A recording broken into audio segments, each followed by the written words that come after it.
Kita berdoa. Benar Tuhan, Engkaulah Allah kami yang mengasihi kami, sehingga bukti kasih-Mu Engkau sendiri menjumpai kami. Engkau datang dari sorga ke tengah-tengah dunia ini, supaya kami yang percaya tidak binasa, melainkan beroleh kehidupan yang kekal. Itulah tujuan-Mu menjumpai manusia. Bukalah mata rohani kami, supaya kami mengerti tujuan-Mu, dan tujuan-Mu bisa tercapai atas diri kami, pribadi lepas pribadi. Kami siap diisi oleh firman Tuhan. Dalam nama Tuhan Yesus kami berdoa. Amin. Jemaat dipersilakan duduk kembali. Mari kita membuka dari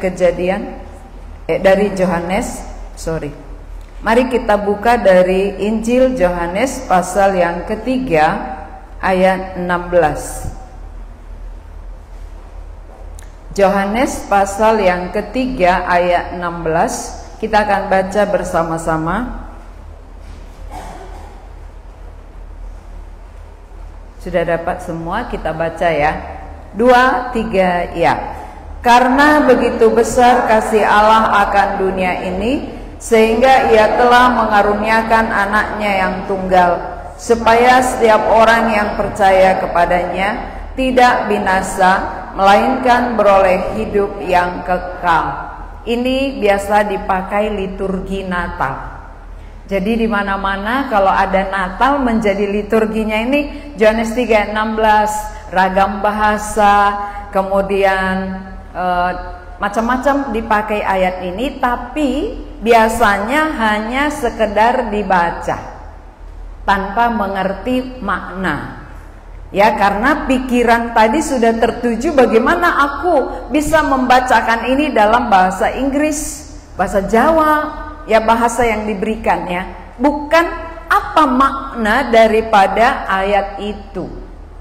Jadi kita tahun ini mungkin sudah berulang-ulang merayakan Natal, dan kita sudah banyak mendengar firman, tetapi tujuan Tuhan adalah bagaimana supaya kita mengerti bahwa Allah kita itu adalah Allah yang kasih.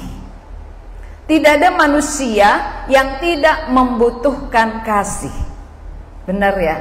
Siapapun dia pasti perlu kasih, perlu perhatian. Jadi Tuhan kita adalah Tuhan yang kasih adanya. Dia mengasihi setiap orang tanpa kecuali. Dia tidak mengasihi sebagian orang. Dia tidak mengasihi sekelompok orang. Tapi Dia mengasihi manusia yang ada di dunia ini. Ya, maka tadi dikatakan karena begitu besar kasih Allah akan dunia ini. Apa maksudnya akan dunia? Akan dunia berarti akan manusia yang ada di dunia. Dia bukan mengasihi hewan, enggak. Hewan itu hanya untuk manusia. Tapi manusia dikasihi supaya berguna untuk Tuhan. Hewan berguna bagi manusia. Tumbuhan berguna untuk manusia. Tapi manusia dikasihi supaya berguna untuk Tuhan. Jadi ada tujuan Tuhan mengasihi manusia, supaya selama kita hidup di dunia ini, kita bisa berguna bagi Tuhan yang telah mengasihi kita. Tapi seringkali saudara, saya melihat ya, kenapa dunia kacau? Kenapa manusia hidup dalam kejahatan? Kenapa ada pembunuhan? Mengapa ada pencurian? Saudara pernah pikirkan ini? Yang menyebabkan itu terjadi adalah karena materi. Materi. Mereka kekurangan materi sehingga ada yang sampai hati membunuh nenek kandungnya supaya harta neneknya untuk dia. Ada yang tega membunuh saudara kandungnya, adiknya, supaya tinggal dia sendiri dan untuk dia warisan orang tua. Berarti manusia ditarik dari dua perkara. Satu, perkara materi. Kedua, perkara rohani. Kita harus tahu membedakan antara materi dengan rohani. Kita harus tahu tujuan kita. Tujuan kita hidup ini untuk materikah atau untuk rohanikah? Allah datang dari surga mengasihi untuk materikah atau untuk rohanikah? Kita harus melihat dengan jelas. Kalau kita sendiri tidak mengerti apa tujuan Allah datang, mengapa Dia mengasihi kita, maka pandangan kita senantiasa hanya kepada materi perkara, ya.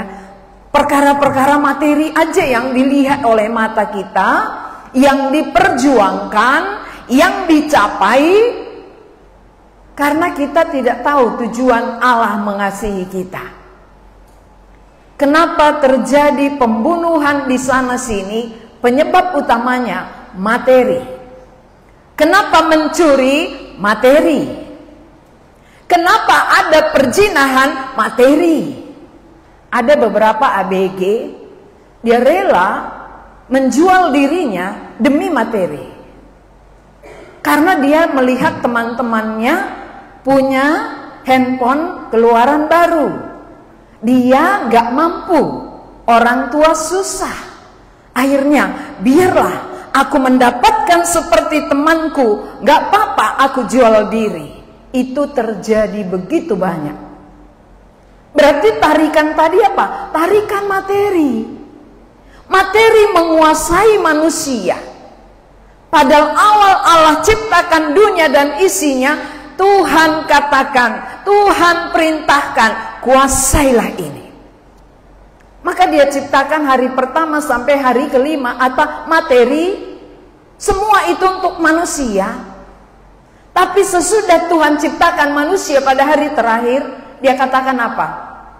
Ini kuberikan kepadamu, engkau harus taklukkan, engkau harus kuasai. Bukan kamu yang dikuasai. Tapi lihat zaman kita sekarang ini.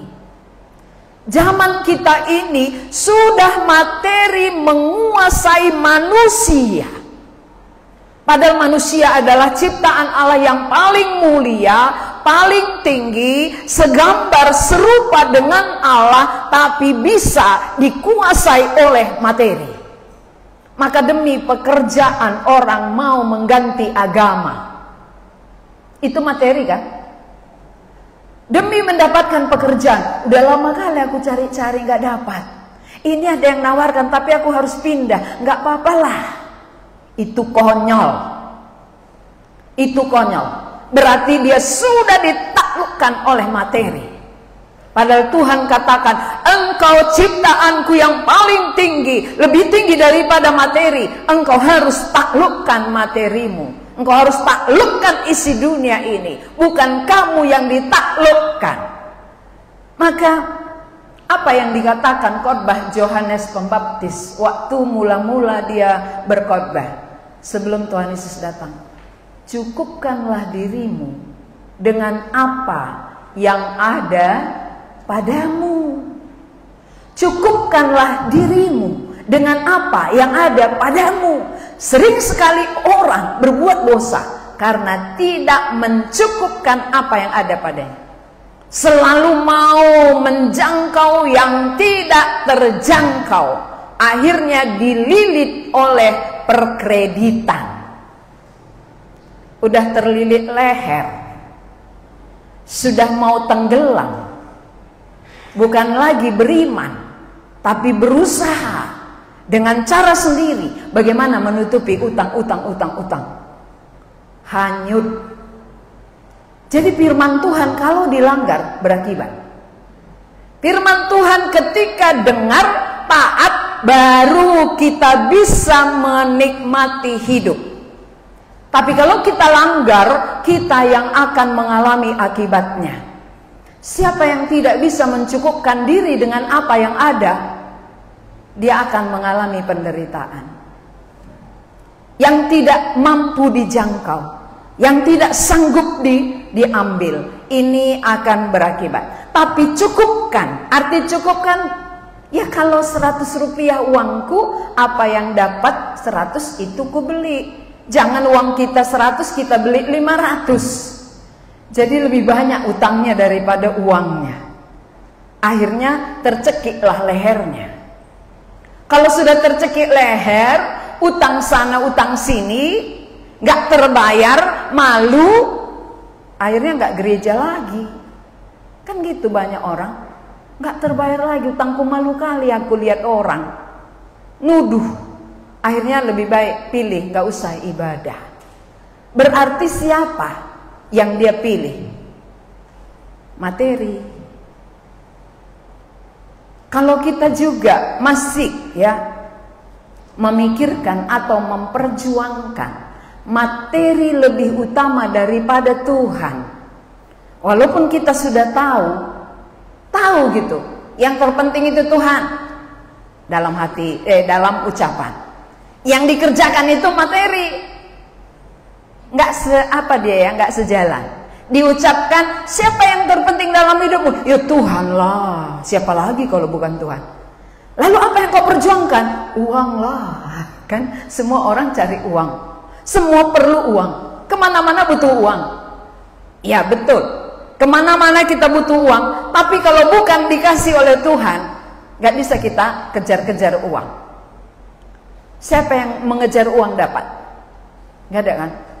Kejar-kejar, nggak akan dapat. Tapi siapa yang menantikan Tuhan, itu yang dapat.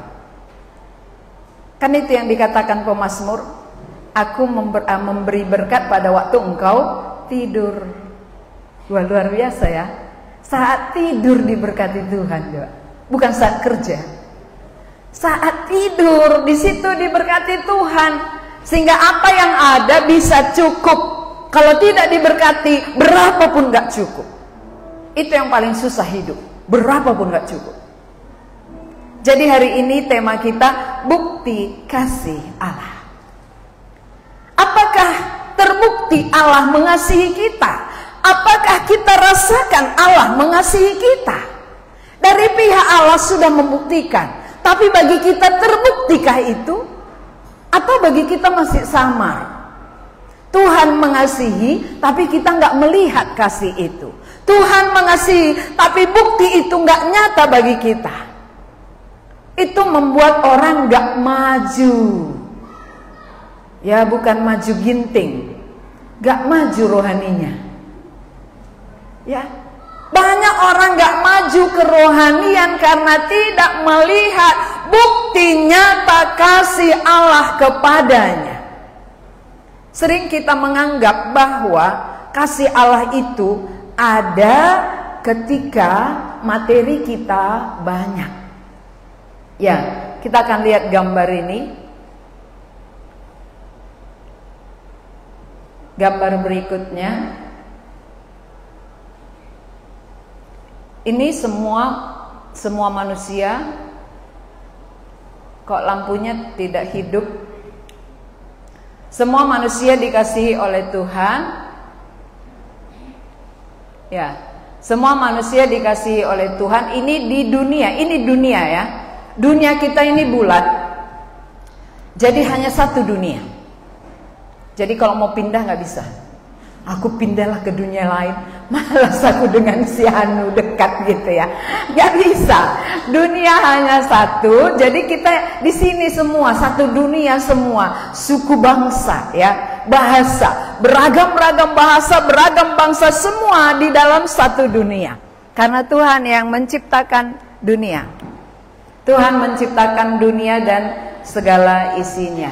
Jadi kita di sini, inilah dia manusianya. Ini beragam-ragam suku bangsa ada di dalam dunia.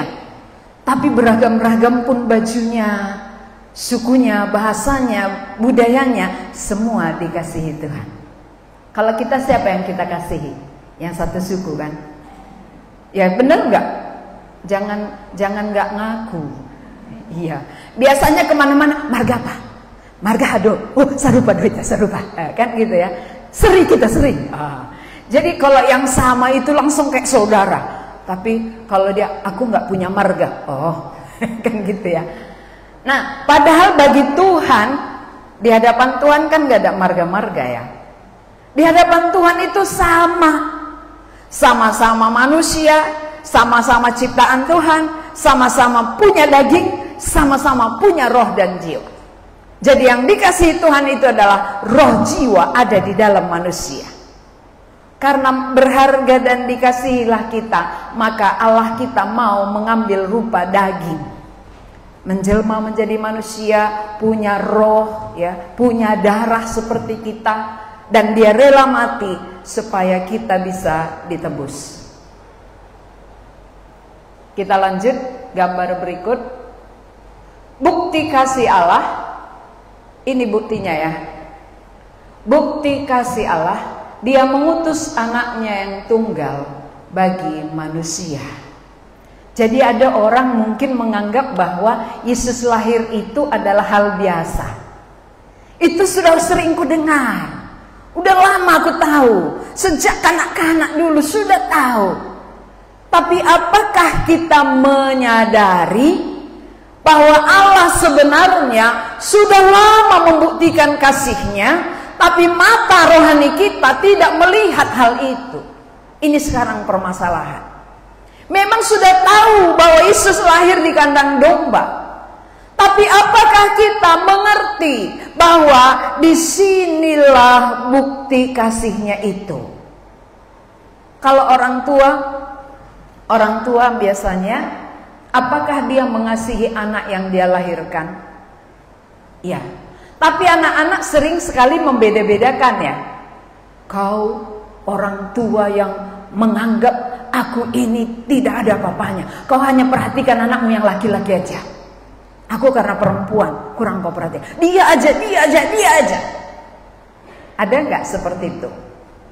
Ya, ada. Kalau dia hanya perempuan, lalu bilang, anakmu paling kecil itu, si dan itu yang harus kau perhatikan. Aku tidak. Nah, itu namanya apa? Kita merasa bahwa orang tua kita membeda-bedakan kita. Manusia berdosa sering sekali beranggapan demikian. Kita menganggap Allah membeda-bedakan kita. Padahal sebenarnya bukan demikian. Kenapa? Karena dia membuktikan kasih-Nya di sini. Apakah Yesus diberikan hanya untuk orang-orang kaya? Apakah Yesus diberikan bagi pejabat? Apakah Yesus diberikan bagi orang rohaniawan? Tidak. Yesus itu diberi kepada manusia di muka bumi, seluruh kaum, seluruh bangsa, seluruh suku, dan semua manusia yang ada. Berarti kalau dia memberikan Yesus bagi semua, membuktikan bahwa Allah mengasihi kita semua. Dia membuktikan kasih-Nya melalui kelahiran Yesus Kristus. Kalau menurut saudara, saat kapankah Allah mengasihi saudara? Saat bagaimanakah Allah itu kita anggap terbukti mengasihi kita? Mungkin ketika kita sehat-sehat, mungkin ketika kita dapat rezeki, ya. Mungkin pada saat kita diberkati melimpah, mungkin apa yang kita inginkan tercapai, baru kita katakan, oh Allah mengasihi aku. Bukan seperti itu. Walaupun kita tidak mencapai apa yang kita harapkan, kalau kita mengerti ini bukti Dia mengasihi kita, kita akan berbahagia. Tuhan, terbukti bahwa Engkau sudah mengasihi aku di dalam anakmu Yesus Kristus. Bukan di dalam cita-citaku, bukan di dalam capaian, tapi di dalam anakmu yang telah Engkau karuniakan, yang kami peringati setiap bulan Desember. Tapi aku yang tidak melihat selama ini. Kita lanjut ya. Pemberian umum dari Allah juga untuk semua orang. Ini pemberian umum itu dari Allah dan untuk semua orang. Tapi ada bedanya. Apa aja pemberian umum? Mari kita perhatikan satu persatu. Angin, ya, ini angin. Dibuat kincirnya supaya tahu itu angin gitu. Angin ini udara yang kita hirup nggak pernah kita bayar. Coba kalau setiap hari harus bayar, ya kan? Satu hari 24 jam. 1 jam bayar 10.000. Berarti 24 jam berapa? Ya, berapa? 240.000 kali setahun. Nggak terhitung kan? Kalau Tuhan suruh bayar udara yang kita hirup ini, siapa yang sanggup hidup? Siapa yang bisa bertahan hidup? Nggak ada. Kalau semua Tuhan suruh bayar, kita nggak bisa hidup, nggak mampu membayar. Tapi karena dikasih gratis, kita anggap hal biasa. Karena dikasih gratis, kita nggak hargai. Padahal ini pemberian umum dari Allah. Selain udara, matahari. Matahari bersinar setiap pagi. Ya, hari ini cerah sekali matahari ya. Nggak pernah kita minta. Waktu malam, siapa yang berdoa supaya besok diterbitkan matahari? Ada? Enggak. Pasti kita berdoa, aku mau tidur. Nggak pernah kita bilang, besok Tuhan tolonglah terbitkan matahari ya. Nggak ada yang minta. Tapi Tuhan terbitkan di pagi hari. Bagi semua, tanpa kecuali. Semua diberi matahari. Yang ketiga, hujan. Ya, hujan diperlukan oleh manusia. Tanpa hujan kita juga gak bisa makan, karena tumbuh-tumbuhan itu membutuhkan hujan. Jadi Tuhan berikan hujan. Dan pakaian-pakaian ini, karena kulit binatang gak dikasih Tuhan lagi. Kalau pada Kain dan Habel, Adam dan Hawa dikasih kulit binatang. Kalau kepada kita sekarang monja. Nah, ya, monja ya, di mana-mana monja. Jadi ini pakaian kita karena udah ada monja jadi berlemari-lemari. Kalau zaman dulu susah sekali. Maka goni tepung pun dibuat pakaian karena susahnya dulu. Sekarang satu orang mungkin 2 lemari pakaiannya atau 3 lemari. Ini semua pemberian umum ya, pakaian pemberian umum. Nah, hepengdo. Nah ini, mata merah melihatnya. Mata merah, kenapa? Karena dia pun merah. Jadi semua orang matanya tertuju kepada uang, materi. Dan perjuangan manusia kepada materi. Maka bangun pagi-pagi untuk materi, bukan untuk saat teduh. Benar ya? Kalau untuk pedagang jam 12 pun bisa dia bangun kalau untuk materi. Tapi kalau untuk baca firman, jangankan jam 12, jam 6 pagi pun belum bangun. Jam 7 pun belum. Apalagi untuk ibadah. Makanya kan kalau ibadah, sempatnya itu. Terlambat dikit-dikit biasanya itu. Makanya udah jam 9 lewat, di situ baru datang. Ya, kenapa? Sempat kok. Tapi kalau pedagang, enggak. Nanti habis pembeli. Nanti lari, ya, pelanggan-pelanggan. Maka kita harus cepat bangun, cepat jualan. Untuk materi. Kerja enggak pernah libur. Karena kalau libur potong gaji. Ya kan? Nanti potong gaji. Makanya hujan itu libur aja hujan. Enggak, potong gaji. Maka terus diterobos hujan badai sekalipun, banjir pun diterobos. Berarti perjuangan kita sebenarnya apa? Materi. Tanpa kita sadari, hidup kita perlahan sudah dikuasai materi. Orang percaya sekalipun bisa. Orang percaya dilepaskan dari materi untuk mengasihi Tuhan. Begitu dia dilepaskan, percaya, perlahan-lahan ditarik lagi kepada materi. Awas, hati-hati. Itu strategi musuh menghancurkan orang percaya supaya kembali melekat kepada dunia ini, tidak lagi hidup untuk Tuhan. Kalau orang yang belum beriman, wajar, pantas ya, yang dia lihat ini matanya masih mata jasmani. Orang yang belum ditebus, matanya berfungsi hanya mata luar, mata rohani belum.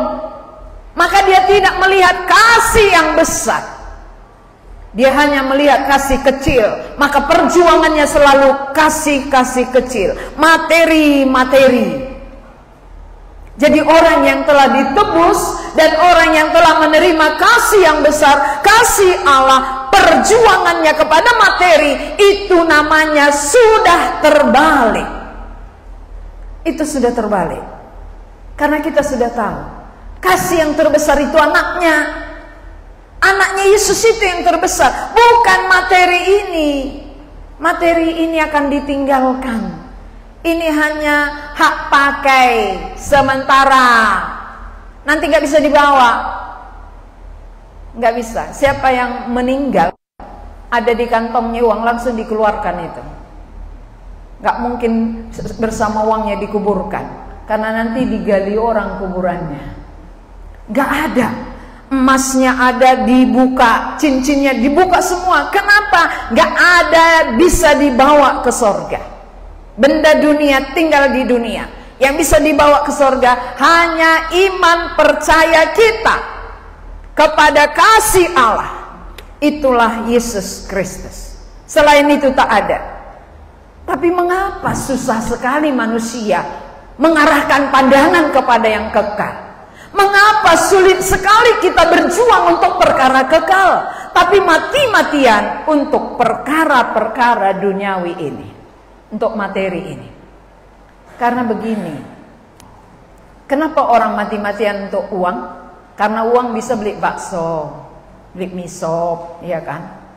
Berarti kan yang dipikirkan adalah mulut. Kalau orang memikirkan rohaninya, nggak makan bakso pun dia sukacita, nggak makan mie sop pun dia kenyang. Coba kalau kita terus baca firman Tuhan, terasa kenyang kan? Iya, kayaknya kenyang kali aku, sukacita kali. Apalagi dapat pengertian baru, senang kali, nggak lapar. Pernah alami? Makanya Tuhan Yesus kan 40 hari 40 malam nggak makan, nggak minum.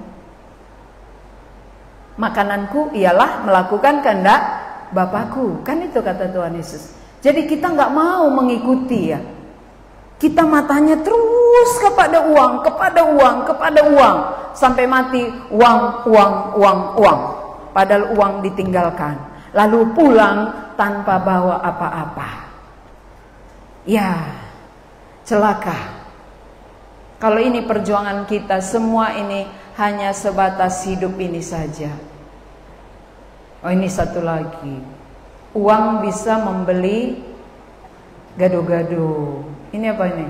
Rendang, sate, tak apa-apa itu ya. Makanan-makanan semua. Tapi itu hanya lewat di tenggorokan, masuk ke perut, dibuang di jamban. Sekejap aja enaknya. Tapi firman ini selamanya nikmatnya. Maka siapa yang menikmati firman, ceria dia. Tapi siapa yang menikmati makanan enak, udah lewat. Ya, hanya sebatas itu. Makan durian kok tadi kan, bau durian napasmu. Paling itu. Orang yang dekatnya tahu dia makan durian atau makan jengkol. Bau kan napasmu, makan jengkol kok tadi ya. Hanya sebatas perkara makan, coba. Jadi hidup kita ini kalau hanya untuk makan, minum, pakai dan sebagainya, itu semua akan binasa. Itu hanya untuk perkara-perkara jasmani, bukan perkara rohani. Kalau begitu, tujuan Allah datang dari surga ke bumi, apakah untuk perkara jasmani atau rohani? Coba sebelah kanan. Tujuan Yesus datang ke dunia, lahir di kandang domba, untuk jasmani atau untuk rohani kita? yang sebelah kiri saya. Tujuan Yesus lahir di kandang domba untuk uang atau untuk rohani? Lalu sama-sama menjawab. Yang kita perjuangkan untuk jasmani atau rohani? Kan gitu ya. Yesus datang untuk rohani kita, yang kita perjuangkan untuk jasmani kita. Berarti nggak ketemu-ketemu. Yesus tidak senang. Jadi walaupun kita merayakan Natal 10 kali dalam bulan Desember, kalau perjuangan kita bukan untuk yang rohani, berarti bukan menyenangkan Tuhan. Ketika perjuangan kita untuk perkara rohani, barulah Tuhan senang melihat kita. Good, kan gitu ya. Tapi kalau semua senantiasa hari-hari, tahun-tahun terus materi, Tuhan katakan, walaupun banyak, itu dari aku. Semua berkat itu dari aku. Tapi mengapa engkau tidak menghargai aku? Aku yang harusnya kamu muliakan di dalam hidupmu. Aku yang harusnya kamu tinggikan, hormati, dan kerjakan bagian-bagian yang kekal untukku. Karena aku datang untuk rohani, kamu pun harusnya mengerjakan perkara rohani. Kalau untuk jasmani itu tambahan. Matius 6 ayat 33, apa katanya? Ya, carilah dahulu kerajaan Allah dan kebenarannya, maka semuanya itu termasuk ini tadi nih. Semuanya itu termasuk yang merah ini. Semuanya itu akan ditambahkan kepadamu. Berarti yang menambahkan siapa? Tuhan. Sampai hari ini tambah atau enggak? Bisa dikejar-kejar, kurang dia. Tiap hari kurang. Kita kejar lagi. Seperti ngejar batu. Ya, tahu ngejar batu? Kalau batu dikejar-kejar makin jauh dia, apalagi jurang. Jadi kalau Tuhan katakan itu tambahan, berarti dari pihak Tuhan yang menambahkan. Kalau kita memikirkan, mengerjakan perkara rohani, bagian kita mengerjakan perkara rohani, bagian Tuhan menambahkan perkara jasmani. Ini kalau kita yang mengerjakan perkara jasmani, tambah pun tidak, stresnya yang tambah, uangnya nggak tambah, lalu perkara rohani nggak ada yang dikerjakan. Ya, maka hari-hari terus ya seperti itu. Hari-hari, bulan-bulan, tahun-tahun sama rata. Ya kan? Jumpa lagi kita minggu depan. Wajahmu gitu-gitu aja ya. Jumpa lagi tahun depan. Nggak berubah-berubah kau, cuman rambutmu aja yang berubah pangkasnya. Tapi hatinya kok begitu terus ya. Dulu cemberut, tahun ini pun cemberut juga. Nggak ada cerianya. Jadi salaman pun kita kurang sor gitu. Kalau salaman dengan orang cemberut kan nggak enak kan? Selamat hari Minggu, ya hari Minggu. Nggak enak dia. Tapi kalau sukacita, selamat hari Minggu, Tuhan berkati, kan senang ya. Dari dalam maksudnya, bukan dibuat-buat. Nah ini semuanya diberi Tuhan kepada manusia tanpa kecuali, siapa saja bisa diberi, tanpa harus percaya. Ini penting. Kalau orang kaya gak mesti lewat percaya. Itu suka-suka Tuhan. Suka-sukamu Tuhan, suka-sukamu Tuhan. Suka-suka Tuhan memberkati siapa yang dia mau berkati. Namanya tambahan. Jadi kalau saudara belum ditambahkan, carilah dia yang menambahkan itu yang dia mau. Carilah dulu dia. Cari kerajaannya, artinya apa? Bukan hari Minggu ibadah, bukan. Cari dahulu kerajaannya, artinya bahwa Kristus kita izinkan merajai hidup kita. Kalau dia yang sudah merajai, berarti dia yang berkuasa, dia yang mengatur, dia yang bertanggung jawab.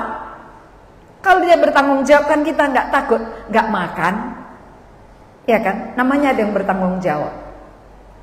Itu maksud cari dahulu kerajaan Allah. Sudahkah Allah bertanggung jawab dalam hidup saudara?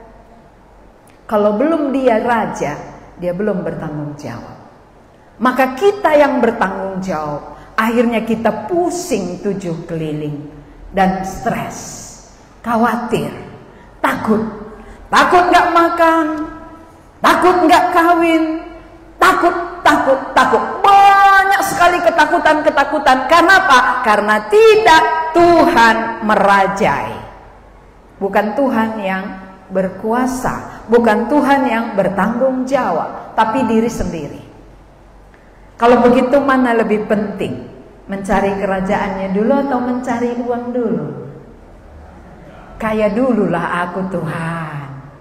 Kalau aku belum kaya susah aku serius. Maunya uang Tuhan tambahkan dulu. Ini berarti Matius 6 kita balikkan ya. Kalau rumus matematika terbalik, jawabnya salah. Jadi kalau matematika aja salah rumus, salah jawaban, apalagi rumus Allah. Allah katakan cari dulu aku, jadikan dulu aku menjadi raja yang bertahta di dalam hatimu, supaya aku bertanggung jawab, supaya tambahan-tambahan itu bisa kutambahkan padamu. Setuju ya? Amin.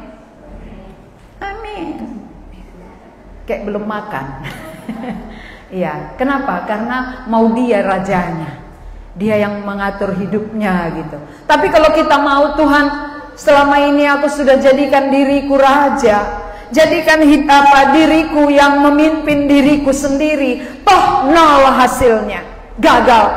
Mulai hari ini aku mau mencari kerajaanmu terlebih dahulu, menjadikan engkau yang bertanggung jawab atas hidupku, supaya ganti.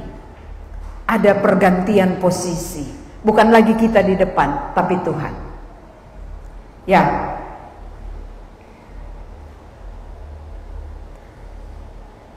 Kasih Allah akan nyata saat manusia percaya kepadanya, yaitu menerima Yesus di dalam hatinya ini. Bagaimana kita bisa melihat kasih Allah yang terbesar itu, kasih Allah yang kekal itu, ketika bukti nyata itu kita sambut. Kalau Allah sudah membuktikan kasihnya tapi kita abaikan, kita cuekin, kita tidak merasa penting, gak mungkin kita bisa rasakan itu. Jadi orang yang bisa merasakan kasih Allah saat dia buka hati untuk kasih terbesar, kasih kekal dari Allah, itulah Yesus Kristus. Ini dia buka hatinya untuk Kristus, membuat wajahnya yang hitam berubah menjadi ceria. Manis dia, manis senyumnya. Apalagi kita putih, putih senyum makin manis. Ini hitam aja senyum manis ya kan? Hitam manis jadinya, bukan hitam pekat. Ini sudah hitam, gak pernah senyum, baju hitam lagi. Wah, itu double hitamnya ya. Dari dalam berat, bajunya pun gelap, wajahnya pun gelap. Kalau nggak ada lampu listrik kita tendang dia kan gitu ya, karena nggak kelihatan. Tapi ini hitam-hitam manis. Kalau dia anak lajang, kurasa anak gadis mau ini, karena manis senyumnya dari dalam. Ya, jadi bagaimana caranya supaya bukti Allah mengasihi kita menjadi nyata atau kita alami, kita rasakan di dalam kehidupan kita saat buka hati sambut Kristus. Orang yang menyambut Kristus dalam hatinya, dia pasti merasakan bahwa Allah itu sungguh mengasihi dia. Kasih Allahku sungguh telah terbukti. Kapan? Ketika dia serahkan anaknya kasih Allah mau berkorban bagi kau dan aku. Tak ada kasih seperti kasih-Mu. Berarti kasih Allah telah terbukti ketika Dia serahkan anaknya. Kalau itu mau terbukti di dalam diriku, di dalam hidupku, ketika kubuka hatiku menyambut anaknya itu. Orang yang menyambut anaknya, kasih Allah terbukti, kasih Allah menjadi nyata, kasih Allah kita alami di dalam hidup kita. Kalau pemberian umum itu tanpa percaya, saudara bisa mendapatkannya. Maka banyak orang yang tidak percaya kaya raya. Bukan karena percaya dia kaya, tidak. Penyembah berhala banyak kaya, ya kan? Banyak dia ke dukun-dukun mencari ilmu-ilmu itu, kaya. Bukan karena iman, ya.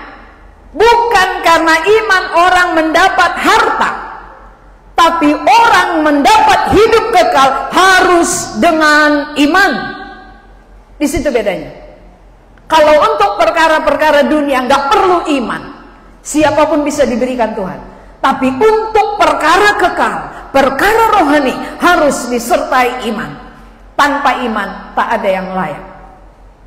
Jadi iman, percaya kita kepada Yesus Kristus, itulah yang melayakkan kita, itulah yang memberi hidup kekal bagi kita. Dan kasih Allah itu nyata, terbukti, dan dialami. Jadi bagi orang yang sudah mengalami kasih Allah sungguh besar, maka perjuangan kita untuk perkara kekal baru nyata, baru orang lihat. Kalau memang benar kita sudah memiliki kasih Allah yang terbesar itu, bagaimana supaya nyata kepada dunia ini? Kita buktikan melalui tindakan kita bahwa perjuangan kita adalah perkara-perkara kekal. Perjuangan kita adalah perkara-perkara rohani, baru sejalan dengan iman kita. Imanku tentang perkara kekal, ku kerjakan juga perkara kekal. Ku perjuangkan juga perkara rohani. Barulah orang lain tahu, oh dia sungguh mengalami kasih Allah.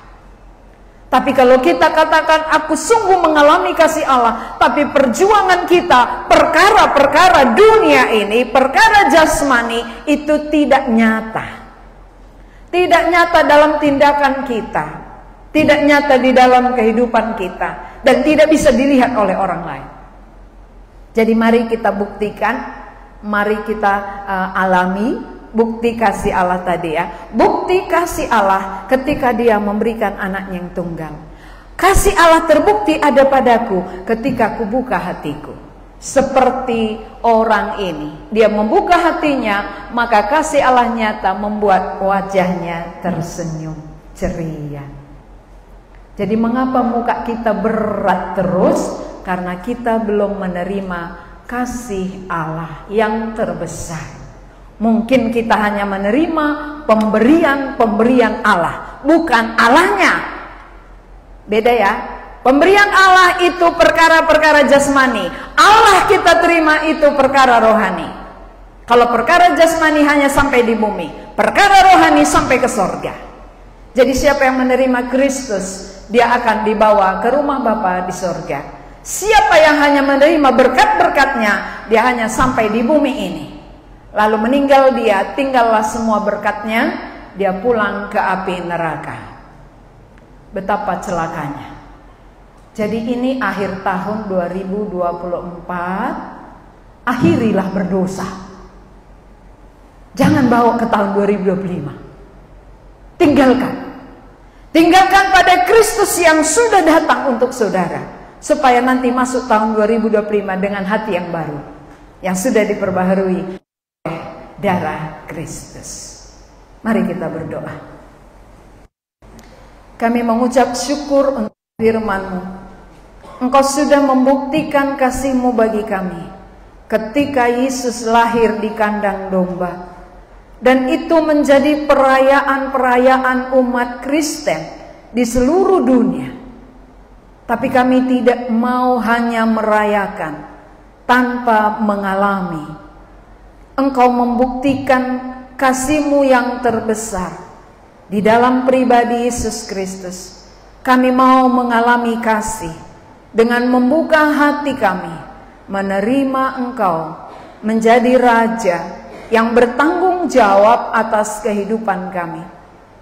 Kami berdoa untuk saudara-saudara kami yang belum membuka hati, yang perjuangan mereka hanya perkara-perkara jasmani, supaya hari ini mereka disadarkan oleh Roh-Mu yang kudus, dan mereka mau datang kepadamu, membuka hati mereka untuk menyambut Kristus, supaya hati mereka diperbaharui, dosa berhenti, kemuliaan Allah terjadi.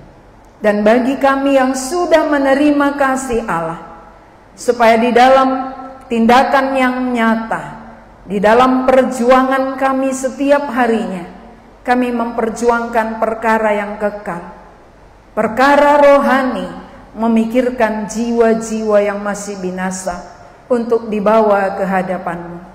Pakailah setiap orang yang telah percaya menjadi alat-Mu di tengah-tengah dunia ini, supaya semakin banyak orang yang datang kepada Tuhan dan diampuni, diselamatkan oleh Tuhan.